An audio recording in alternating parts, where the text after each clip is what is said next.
Welcome to எண்ணும் எழுத்தும்.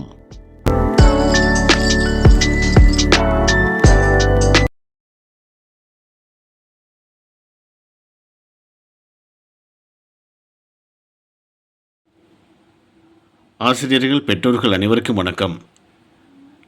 3ஆம் பருவம் 4ஆம் வகுப்பு சமூக அறிவியல் பாடம் பயிற்சி புத்தகத்தில் இறுதியில் கொடுக்கப்பட்டுள்ள தொகுத்தறி மதிப்பீடு இந்த பகுதியில் உள்ள வினாக்கள் மற்றும் அதற்கான சரியான பதில் என்ன அப்படிங்கிறத இந்த வீடியோவில் பார்க்கலாம். சரியான விடையை தேர்ந்தெடுத்து எழுதுக. தீபக் வெளிநாட்டில் வசித்து வருகிறார்.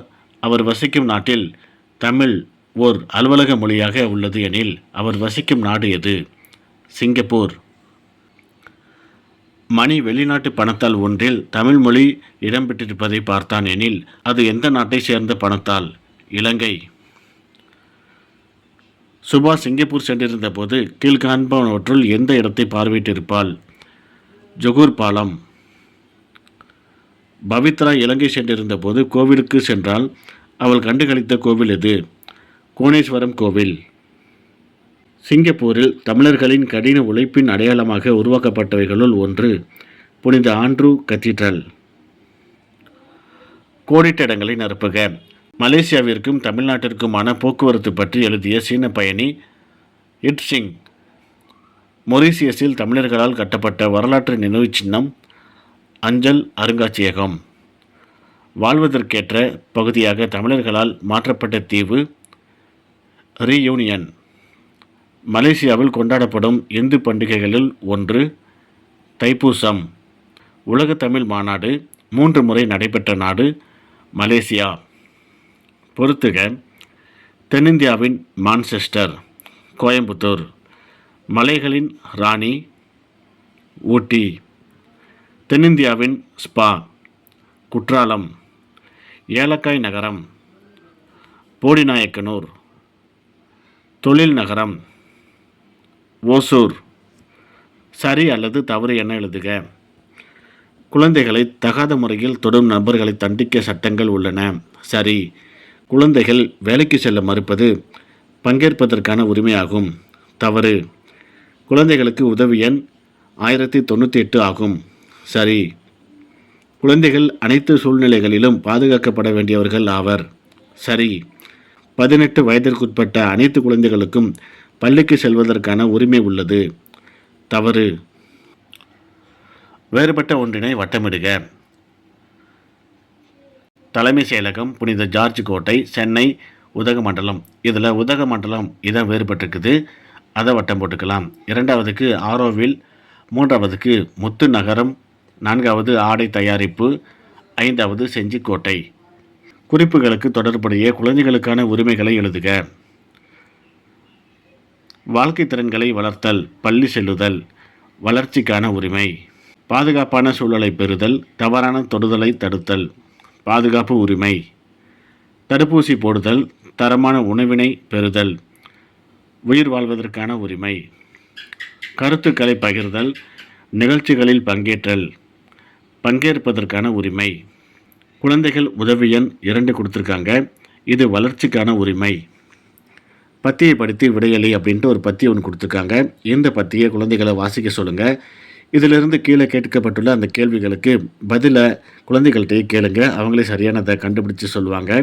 முதல் கேள்வி, 1950ஆம் ஆண்டில் மதராஸ் மாகாணம் எவ்வாறு அழைக்கப்பட்டது? மதராஸ் மாநிலம். மதராஸ் மாநிலத்தில் இடம்பெறாத மாநிலம் எது? மத்திய பிரதேசம். மதராஸ் மாநிலம் 4 மண்டலங்களாக பிரிக்கப்பட்டிருந்த ஆண்டு 1956. இந்தியா சுதந்திரம் பெற்ற ஆண்டு 1947. மதராஸ் மாநிலம் தமிழ்நாடு என பெயர் மாற்றம் செய்யப்பட்ட ஆண்டு 1969. விடுபட்டவற்றை எழுதுக அப்படின்ட்டு ஒரு அட்டவணை கொடுத்துருக்காங்க பாருங்கள். சிறப்புகள் இலங்கை, சிங்கப்பூர் அப்படின்ட்டு கொடுத்துருக்காங்க. சிறப்புகளில் முதல்ல கோவில், காணத்தக்க இடங்களுள் ஒன்று, தமிழின் சிறப்பு அப்படின்னு கேட்டிருக்காங்க. பக்கத்தில் விடுபட்ட இடத்துல பாக்ஸுக்குள்ளே நம்ம எழுதிருக்கிறோம் பாருங்கள். இதே போல் குழந்தைகளை கண்டுபிடித்து எழுத சொல்லுங்கள். குழந்தைகளுக்கான உரிமைகளை வகைப்படுத்தி எழுதுக. பிராக்கெட்டில் கொடுத்துருக்காங்க பாருங்கள். உயிர் வாழ்வதற்கான உரிமை, பங்கேற்பதற்கான உரிமை, வளர்ச்சிக்கான உரிமை, பாதுகாப்பு உரிமை. இந்த கொடுக்கப்பட்டுள்ள குறிப்புகளை பொருத்தமான இடத்துல எழுத சொல்லியிருக்காங்க. நாம் எழுதி காட்டியிருக்கிறோம் பாருங்கள். கேள்விகள் கேட்டல், பங்கேற்பதற்கான உரிமை, வாஸ் திட்டம், உயிர் வாழ்வதற்கான உரிமை, இயைந்து செல்லுதல், வளர்ச்சிக்கான உரிமை, பாதுகாப்பிற்காக பெரியவர்களின் உதவியை நாடுதல், பாதுகாப்பு உரிமை, கருத்துக்களை பகிர்தல், பங்கேற்பதற்கான உரிமை. ஓரிரு வார்த்தைகளில் விடையளி. போர்ட் லூயிஸில் தமிழர்களால் கட்டப்பட்ட வரலாற்று நினைவுச் சின்னம் எது? அஞ்சல் அருங்காட்சியகம். மலேசியா மற்றும் தமிழ்நாட்டிற்கு இடையேயான வணிக உறவை குறிப்பிடும் கல்வெட்டு கண்டுபிடிக்கப்பட்ட இடம் எது? மலாய் தீபகற்பத்தின் விகோர் என்னும் இடம். மலேசியாவில் எத்தனை முறை உலகத்தமிழ் மாநாடுகள் நடைபெற்றுள்ளன? 3 முறை. மலேசிய மாநிலமான கெடா தமிழில் எவ்வாறு அழைக்கப்படுகிறது? கடாரம். மலேசியாவில் மலாயர்கள் மற்றும் சீனர்களுக்கு அடுத்தபடியாக அதிக எண்ணிக்கையில் உள்ள இனத்தவர் யார்? தமிழர்கள். குறுகிய விடையளி. பங்கேற்பதற்கான உரிமைகளுள் ஏதேனும் 3 எழுதுக. கேள்விகள் கேட்டல், கருத்துக்களை பகிர்தல், அவர்களே முடிவெடுத்தல்.